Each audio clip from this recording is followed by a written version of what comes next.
ये है talks news network और आप देख रहे हैं पॉलिटॉक्स, राजनीति का कच्चा चिट्ठा। गुजरात विधानसभा चुनाव के लिए 1 दिसंबर को पहले चरण के लिए मतदान होना है। ऐसे में पहले चरण के तहत प्रदेश की 182 विधानसभा सीटों में से 89 विधानसभा सीटों पर मतदान होना है, तो वहीं 5 दिसंबर को बाकी 93 विधानसभा सीटों पर मतदान होगा। ऐसे में सभी राजनीतिक दलों की तरफ से चुनाव प्रचार की प्रक्रिया अपने चरम पर पहुंच चुकी है। इसी कड़ी में बीजेपी के राष्ट्रीय अध्यक्ष जेपी नड्डा, सूबे के मुख्यमंत्री भूपेंद्र पटेल की उपस्थिति में पार्टी की तरफ से आज संकल्प पत्र जारी कर दिया है।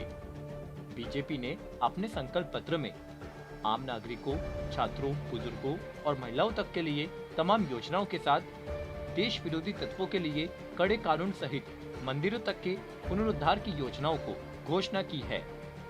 हिंदुत्व के साथ गुड़ राजनीति की सफल प्रयोगशाला माना जाता है, इसलिए बीजेपी ने हिंदुत्व के एजेंडे को गुजरात में फिर से आगे बढ़ाया है। आपको बता दें, शनिवार को भाजपा के राष्ट्रीय अध्यक्ष जेपी नड्डा ने गुजरात विधानसभा चुनाव 2022 के लिए संकल्प पत्र जारी किया है। इस दौरान गुजरात के मुख्यमंत्री भूपेंद्र पटेल और गुजरात बीजेपी के अध्यक्ष CR पाटिल उपस्थित रहे। इस दौरान बीजेपी अध्यक्ष जेपी नड्डा ने कहा कि शिक्षा की दृष्टि से 20,000 हमारे गवर्नमेंट स्कूल्स को स्कूल ऑफ एक्सेलेंस, जिसके लिए 10,000 करोड़ रुपए रखा जाएगा और अगले 5 सालों में उसको स्कूल ऑफ एक्सेलेंस बनाया जाएगा। उसी तरीके से 4 Gujarat institute of technology develop किया जाएगा इंडियन इंस्टीट्यूट ऑफ टेक्नोलॉजी के तर्क के साथ। तो स्टेट लेवल के इंस्टीट्यूट ऑफ टेक्नोलॉजी हम डेवलप करेंगे जो all India Indian institute of technology के लेवल पर। इसी के साथ साथ 20 लाख एम्प्लॉयमेंट अपॉर्चुनिटीज यूथ के लिए जनरेट की जाएंगी अगले 5 साल। जेपी नड्डा ने आगे कहा कि हम एक श्रमिक क्रेडिट कार्ड बनाएंगे और ये श्रमिक क्रेडिट कार्ड हमारे मजदूर भाइयों को मिलेगा और इस कार्ड के माध्यम से कोलैटरल फ्री, बिना इंटरेस्ट के और बिना किसी उसको हम 2 लाख रुपए का लोन देंगे।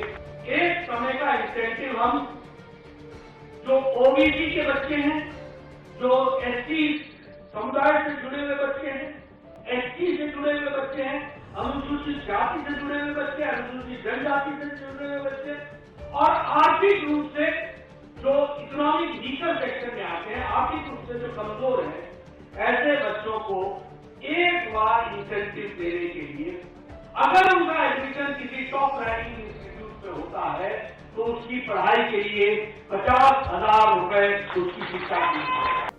संकल्प पत्र जारी करते हुए भाजपा के अध्यक्ष जेपी नड्डा ने कहा है कि हम ही हैं जिन्होंने आदरणीय प्रधानमंत्री जी ने आयुष्मान भारत में 5 लाख रुपए का हेल्थ कवर दिया। ये हमारी ही सरकार है जो मुख्यमंत्री अमृतम योजना के तहत जो बचे हुए लोग हैं उनको हेल्थ कवरेज दिया है और अब पार्टी ये निर्णय करती है कि आयुष्मान भारत के तहत जो 5 लाख रुपए का हेल्थ कवर मिल रहा है वह नीड बेस्ड 10 लाख रुपए का हेल्थ कवर कि हमारे फ्री डायग्नोस्टिक स्कीम के तहत 110 करोड़ रुपए का कॉर्पस बनाया है और यह कॉर्पस मुफ्त में गरीब इकोनॉमिकली वीकर सेक्शन के हर किस्म के डायग्नोस्टिक्स को मुफ्त करेगा। इसकी व्यवस्था हम 10,000 करोड़ रुपए महाराजा श्री भगवत सिंह स्वास्थ्य कोष के तहत रखेंगे और इसके तहत